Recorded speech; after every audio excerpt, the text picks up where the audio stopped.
Bonjour à toutes, bonjour à tous. Drôle de juriste, un nouvel épisode avec des carrières qui ont démarré dans le droit ou des personnages qui ont rejoint le droit. Ils ont tous une passion, ils ont tous des trajectoires qu'ils vont partager avec vous. Aujourd'hui, on va faire du sport et du droit. Bonjour Ziad Bertrand. Bonjour Stéphane. Alors, vous êtes avec nous aujourd'hui. Merci d'avoir pris le temps, puisque vous venez de région, je crois. Oui, de Haute-Savoie, exactement. Alors, Haute-Savoie, c'était le départ de l'aventure, je crois. C'est ça, oui. J'ai passé toute mon enfance en Haute-Savoie. Et donc, j'ai grandi là-bas. Après, j'ai fait une petite parenthèse aux États-Unis d'une année. Et après, au fur et à mesure, pour les études de droit, je me suis exilé de ma Haute-Savoie. Alors, il n'y avait pas encore d'université en Haute-Savoie pour être venu à Lyon 3 très rapidement? Non, il y a Chambéry, du coup en Savoie, donc c'est là où j'ai fait d'abord mes 3 années de licence en droit privé, et ensuite comme je voulais vraiment être focalisé droit des affaires à Lyon 3, il y avait un master 2, enfin un master 1 et un master 2 très réputé, donc du coup j'ai décidé d'aller à Lyon. Après je suis allé petit à petit. Alors, richesse de vie dans cette capitale, puisque c'est la revendication des Lyonnais, avec un peu d'exotisme et beaucoup de richesse dans cette université, du droit canadien, je crois, en lisant votre bio. Oui, effectivement, c'est vrai qu'en intégrant un master droit international privé et comparé des affaires, on a eu la chance d'avoir accès à des formations assez variées, et notamment du coup le droit canadien. Ce qui était intéressant aussi, c'est qu'on avait des classes en commun avec des LLM, donc qui venaient de tous les pays du monde pour étudier le droit en France. Donc ça faisait vraiment une très bonne mixité, et c'était un master 2 très international du coup. Donc volonté de voyager déjà, une idée de carrière internationale. Oui, tout à fait. Oui, j'y ai pensé fortement, et notamment aux États-Unis, puisque c'est un pays que j'affectionne particulièrement, où j'ai pu aller plusieurs fois quand j'étais jeune, donc enfin plus jeune. Et donc voilà, j'avais vraiment une appétence pour peut-être aller vers le droit américain aussi, ou en tout cas du moins travailler en anglais. La période fait qu'il y a des gens qui ont eu leur examen d'entrée au CRFPA, il y en a qui l'ont loupé. Vous êtes dans la catégorie loupé à l'écrit? Voilà, exactement. Et ça n'a pas l'air de vous avoir traumatisé? Non, parce qu'en fait, moi, je vois ça comme une opportunité, parce que j'ai pu, pendant une année, du coup, je me suis inscrit à l'IEJ, donc j'ai pu avoir un stage, donc j'ai pu travailler en cabinet d'avocat, voir un petit peu comment ça se passait, et du coup, ça m'a fait une expérience en stage plus importante. Et puis après, effectivement, j'ai pas réussi les écrits, mais je l'ai pas pris comme une fatalité, parce que d'un côté, je me dirigeais plus vers l'entreprise, c'était ce que je voulais, et même je pense que je me serais posé la question en réussissant, je me serais dit bon, je repars pour 2 ans. Moi, j'avais envie de travailler, de rentrer dans la vie active, et donc ça m'a permis, en allant vers l'entreprise, de justifier d'une expérience que j'avais en cabinet d'avocat, et j'ai appris plein de choses en cabinet d'avocat aussi qui m'ont servi tout le long de ma carrière de juriste. Pendant ces années, il y avait certainement un petit peu le sport, donc comme tout Savoyard, le ski, j'imagine, mais vous avez réussi à continuer, même à Lyon, pendant vos études universitaires? Alors, en fait, au départ, moi, je faisais surtout du vélo. J'étais vraiment passionné de vélo, et j'envisageais aussi une carrière dans le vélo, mais malheureusement j'avais pas les résultats qui me permettaient de. Et puis après, c'est vrai que je me suis, avec les études, il a fallu faire aussi un choix. Je pouvais pas passer 20-25 heures par semaine sur le vélo, donc j'ai dû rééquilibrer, et à Lyon c'était plus compliqué pour garder cette passion-là. Mais donc j'ai fait une année, je dirais vraiment, où j'ai pas pu trop faire de sport, mais après j'ai pu rééquilibrer à partir du master 2 et avec les différents emplois, et je trouvais justement mon équilibre avec un petit peu de sport et le travail. Ça me permettait d'avoir un petit défouloir aussi, un échappatoire, et retourner en montagne régulièrement les week-ends. Alors du coup, vous avez choisi un employeur qui faisait aussi du sport avec Cégide, je crois? Oui, effectivement. Donc ça, c'était mon premier stage à Cégide, et donc là, c'était une très belle expérience. J'ai appris énormément aussi avec les différents collaborateurs de l'équipe, et puis effectivement.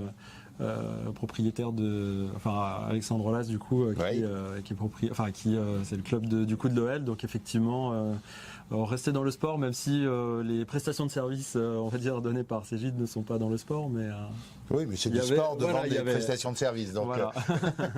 Et vous quittez cette aventure, enfin vous prenez votre premier job dans une start-up, une biotech, je crois. C'est ça, donc biotech Erytech Pharma, donc une très jeune entreprise qui avait entre 5 5 et 7 ans quand je suis arrivé, on était une quarantaine, donc on n'était pas beaucoup et on a grandi en tant que famille quasiment, hein, parce qu'on se connaissait tous, donc c'était bien parce qu'il y avait à la fois des juristes mais à la fois des non-juristes, des scientifiques, etc. Donc c'était des échanges très intéressants et donc on grandit et 7 ans plus tard, on a fait une introduction en bourse à Euronext, une introduction, une IPO au Nasdaq. Et on est 200 collaborateurs dans la société, donc il n'y avait que des bonnes nouvelles et en plus on aidait des patients. Enfin voilà, il y avait un projet d'entreprise qui était vraiment extraordinaire et des collaborateurs vraiment géniaux, donc c'était très plus Philadelphie et Boston, donc les États-Unis qui vous plaisaient. Voilà, donc des belles filiales aux États-Unis, donc là aussi on travaillait énormément avec les Américains. Donc moi c'est ce qui me plaisait parce que du coup ça rejoignait un petit peu mon souhait de départ de travailler en anglais, d'avoir des interactions avec les États-Unis. Donc j'étais très heureux ici. Donc belle aventure, on reste un petit peu dans la techno avec Aka puis Soitec. Oui, c'est ça. Après j'avais envie de voir un petit peu d'autres choses aussi parce que j'avais fait un peu le tour, je pense, de mon poste, bon moment. etc. Ouais, voilà, je me suis dit allez, il faut sortir de sa zone de confort. C'est peut-être ce qui me définit beaucoup, c'est que j'aime sortir de ma zone de confort. Ça se trouve aussi avec le sport. On va en reparler, oui. Donc voilà, je me dis allez, je saute le pas, je quitte cette boîte que j'aime pourtant énormément avec tous ses collaborateurs et ses projets, mais je vais me donner des challenges un peu plus haut et donc je pars à Aka Technologies, donc toujours sur Lyon, et société de prestation de services dans tous les domaines technologiques. Donc là, ça permet de voir aussi encore plein d'autres choses. Puis on avait une équipe juridique bien plus importante aussi, donc avec des projets un peu différents, donc très intéressant aussi. 2 petites années. Oui, 2 petites années. La bougeotte. Voilà, oui, la bougeotte. Alors après, en fait, mon souhait était de me rapprocher déjà des montagnes. Ah, c'est ça, en fait, le secret. Quitter Lyon. Voilà. Okay. Il y avait de ça aussi parce que juriste d'entreprise en Savoie, Haute-Savoie, il y a moins d'opportunités en tant que juriste. Et là, je vois le poste qui me correspond à Soitec avec le côté droit boursier que j'adorais chez Eritech et qui me manquait un peu chez Aka Technologies parce que je n'étais pas forcément en charge du droit boursier. Et puis voilà, c'était une opportunité rêvée d'être au pied des 7 lots, des montagnes et avec un poste qui avait l'air, et qui était très très bien. Donc voilà. Mais à force de voir ces montagnes, en fait, Ziad Bertrand, il y a une idée qui vous trotte dans la tête quand même, c'est d'en faire votre métier.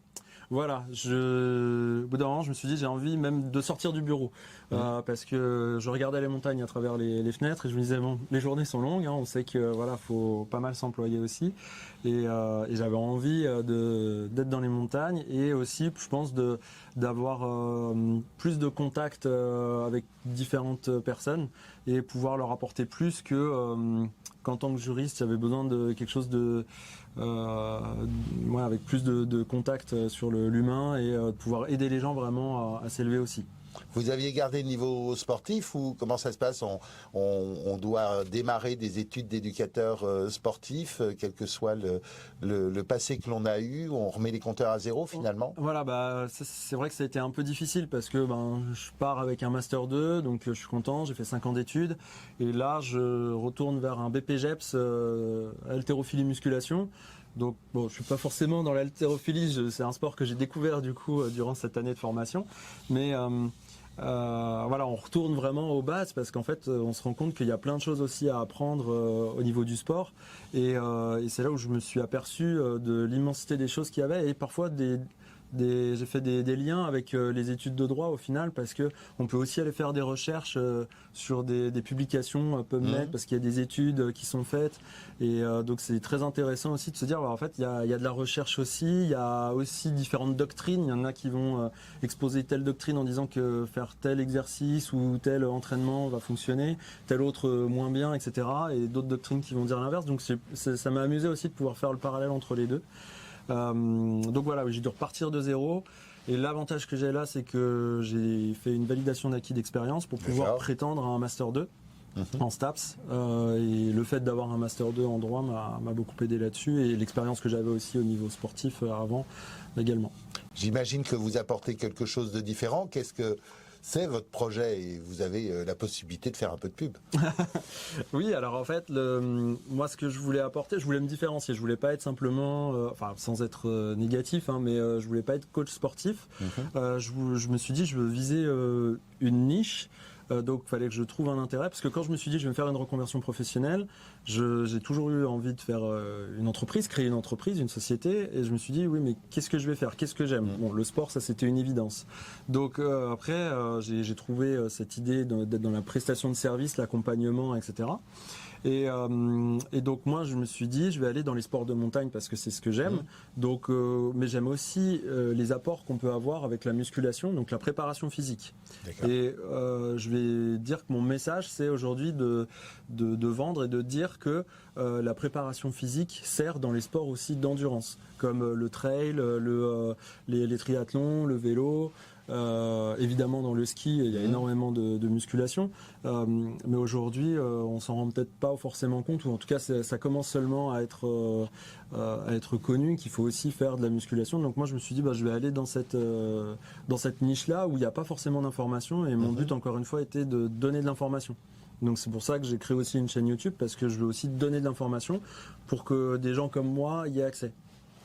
Donc on regardera, je ne sais pas s'il y a une référence pour votre chaîne et un nom de guerre. Alors Forgery Fitness, c'est le nom de ma société que j'ai créée aussi. Voilà. L'objectif après? L'objectif après, donc là, je suis encore en formation, donc en Master 2. Ouais. Je fais aussi des formations avec la Fédération française de cyclisme pour être éducateur. Le retour du cyclisme, je n'osais pas poser la question. Oui, voilà. J'ai envie d'être sur 3 sports, on va dire, principalement. Donc les sports de montagne globalement, mais le ski. Donc je travaille aussi à la Fédération française de ski en tant que préparateur physique. Le cyclisme, là je suis entraîneur dans un club, et le trail. Parce que c'est aussi des disciplines que je maîtrise et dans lesquelles je pense que je peux apporter vraiment quelque chose. Donc pas la haltérophilie? Alors, dans les projets, vous me posiez la question des projets par la suite. Quand on fait de la préparation physique, il nous faut un endroit où on peut accueillir des sportifs et leur mettre à disposition du matériel. Donc le but, c'est d'ouvrir une salle de CrossFit ou alors qui permettent la préparation physique en montagne, et éventuellement du coup avec une association, enfin pas une association mais une associée plutôt, pour laquelle on pourrait construire le projet ensemble et voilà, apporter des choses. Et après j'ai aussi pour souhait de créer justement une association, mais qui là serait dirigée vers les jeunes, parce que moi étant jeune, j'ai pas eu beaucoup d'informations, etc. C'était difficile d'aller la chercher. Et là, mon idée, ce serait d'aller chercher 3-4 pépites, ou des personnes qui sont très motivées mais qui n'ont pas forcément accès soit au matériel, soit à la licence, soit à la connaissance, etc. Et de les accompagner vers la performance ou le haut niveau. Et moi, le rêve ultime, c'est d'accompagner un athlète sur les JO, de l'emmener, de lui permettre d'aller aux JO après. Donc pas 2024, mais non, pas 2024. Après, on sait jamais. Qui sait. Mais voilà, oui, c'est sur le long terme, c'est ça mon but. Et donc, c'est là où je vais m'amuser aussi, parce qu'il va falloir que je crée l'association. Donc là, je me sers du droit. Je vais devoir trouver des financements. Donc je vais aussi je pense profiter de l'expérience que j'ai eue avant. Et puis de même pour la société, il va falloir trouver des locaux, éventuellement acheter ces locaux, donc trouver des financements. Donc moi tout ça, ça me permet de garder le droit aussi, parce que c'est quand même une passion. J'allais vous poser la question, ça manque votre ancienne vie, ou pour l'instant c'est le rêve? Il y a des choses qui me manquent effectivement. Je pense que ça viendra plus avec le temps, parce que c'est sûr qu'on revoit beaucoup moins de contrats, on fait beaucoup moins de sociétaires quand on est dans le monde du sport, mais on le garde quand même. Donc c'est intéressant. Puis après, je profite aussi de toutes les questions que les personnes qui m'entourent peuvent me poser, parce qu'il y en a plein qui sont demandeurs d'avoir des informations. Et donc c'est très intéressant de pouvoir les aider ou d'échanger avec eux, et de leur montrer l'intérêt d'un contrat aussi, même quand on est coach sportif. Un contrat, voilà, ça aide aussi. Donc voilà, j'essaie de promouvoir en fait ce que je faisais en entreprise, mais auprès de. Donc le droit ne vous quitte pas finalement quand non. Votre réflexion sur le sport, Ziad Bertrand, j'utilise des méthodes de droit, je fais du droit tous les jours finalement. Oui, le droit a encore une place importante. Et je reçois encore mon bulletin de revue de droit des affaires parce que voilà, les anciens lions. Voilà, j'aime bien me tenir un peu au courant aussi. Comme le vélo, ça ne doit pas s'oublier. Voilà. Oh, mais le vélo, ça s'oublie un peu, mais il faut quand même pédaler. Mais si c'était à refaire, je sais pas, je pense pas que je changerais quoi que ce soit parce que tant au niveau de mon parcours de juriste, je suis hyper content, je pouvais pas espérer mieux. Et c'est vrai qu'en plus, quand on a fait l'IPO aux États-Unis, là, je me suis dit, je devais avoir 27 ans ou 28 ans, je me suis dit... Donc, cotation Nasdaq, vous avez fait la cloche Oui, on a fait la cloche, et je me dis, on était sur les écrans au Nasdaq, sur Times Square, et je me dis, ça va être dur dans ma carrière d'avoir un moment comme ça aussi prenant, voilà. Et puis de se dire on a ramené aussi de l'argent pour les recherches, les développements, pour la clinique, pour le beau projet qui était le nôtre. Je me suis dit ça va être difficile de trouver quelque chose d'aussi motivant après. C'est peut-être aussi ça qui m'a fait prendre un petit virage et me dire je vais trouver d'autres moyens de motivation. Et puis là non, pour l'instant j'ai mis un pas dans le vide et je suis content de l'avoir mis parce que je suis un peu aventurier, prendre des risques, ça me dérange pas. Je me disais de toute façon j'ai rien à perdre, j'ai tout à gagner, donc moi ça me plaît. Certains de nos invités parlent de leurs rencontres. Vous ne l'avez pas fait jusqu'à maintenant? De rencontres avec des personnes particulières? Dans le business. Dans le business? Ou pas dans le business d'ailleurs, mais des gens qui sont des rôles modèles ou qui vous font évoluer, ou on n'en a pas besoin? Si, on en a besoin, toujours. Après, je pense que je me suis inspiré de toutes les personnes que j'ai eues. Par exemple, dans ma première expérience au niveau d'Heritech, c'est vrai que ma responsable m'a beaucoup aidé. Après, elle m'a laissé de l'autonomie, donc voilà, j'ai pu avoir beaucoup. Vous pouvez donner son nom. Ah oui, Delphine Martinez, voilà. Donc c'est sûr que c'est ma première inspiration. Après, j'ai eu aussi beaucoup de plaisir à encadrer des personnes, puisque quand j'étais chez Heritech, j'ai pu manager des personnes. Donc là, j'ai eu aussi du coup le plaisir de les encadrer, de les faire monter en compétences et de monter aussi en compétences avec elles. Et aujourd'hui, je suis très fier d'elles parce qu'elles ont réussi leur carrière juridique. Donc, ça manque pas de l'absence de cours de management dans la fac de droit, à la fac de droit, pardon? Ah si, totalement. Mais c'est vrai qu'il y a plein de choses où on est là en management. On fait les choses à la sensation. Et la chance qu'on a eue aussi à Heritech, c'est qu'on a été formés en management. Tous les managers ont été formés. Comme on était en train de grandir, etc., ils ont pensé à ça aussi. Et des fois, ça permettait de confirmer qu'on faisait bien les choses ou de se dire, là, en fait, on peut s'améliorer. Donc, ou en tout cas, de mettre sur papier les choses qui marchent en management. Mais oui, c'est sûr qu'il y a un fossé entre le monde du travail et la fac. En tout cas, moi, à mon époque, de ce que j'ai ressenti, les deux ne sont pas du tout au même niveau. Il faut apprendre sur le tas, mais c'est aussi ça qui est intéressant. J'imagine que le sport doit être aussi une discipline d'accompagnement qui doit faciliter indirectement le management, non? Oui, parce que finalement, il faut adopter les mêmes positions. On a surtout moi, je travaille avec beaucoup de jeunes. Je suis à Albertville, du coup, avec la Fédération française de ski au lycée. Et donc, c'est sûr qu'il faut avoir des approches assez prudentes aussi, parce que c'est des jeunes qui donnent tout pour le sport. C'est un enjeu important pour eux. Ils sont plus avec les copains de station, etc. Ils sont dans un environnement, donc ils sont d'autres amis évidemment au lycée, mais ils sont partis une semaine par mois à l'autre bout du monde pour faire du ski, pour s'entraîner, etc. Ils sont tout le temps en compétition. Donc c'est sûr que faut trouver le bon équilibre aussi. Puis après, on a d'autres personnes. Je fais aussi de l'accompagnement personnalisé en ligne, etc. Et là, c'est une autre approche encore. Il faut motiver la personne, il faut être à son écoute et essayer de l'amener vers son objectif. Et souvent, en fait, ce qui est bien, c'est que son objectif devient aussi notre objectif. Parce que moi, je me dis souvent, j'aimerais bien du coup venir avec lui et le faire aussi. Où je me dis, s'il fait ce programme-là, il va avoir une super condition physique et non, faut pas. Non, moi, c'est pas mon objectif là. Moi, mon objectif, c'est ça, mais ça donne envie de faire. En fait, vous vivez plusieurs vies. Voilà, c'est ça. On s'identifie aux athlètes qu'on accompagne. Ziad Bertrand, merci beaucoup pour votre enthousiasme. Donc on avait dit le droit, ça peut être du sport. En fait, maintenant, c'est le sport qui mène le droit. C'est ça, tout à fait. Bon retour dans vos montagnes. Merci encore beaucoup d'être venu merci à vous de dans le plat pays. Et puis, on se retrouve très bientôt avec d'autres drôles de juristes. Et on remercie les amis de l'Exbase et d'Open Law qui ont fait confiance en ce projet. À bientôt. Merci, au revoir.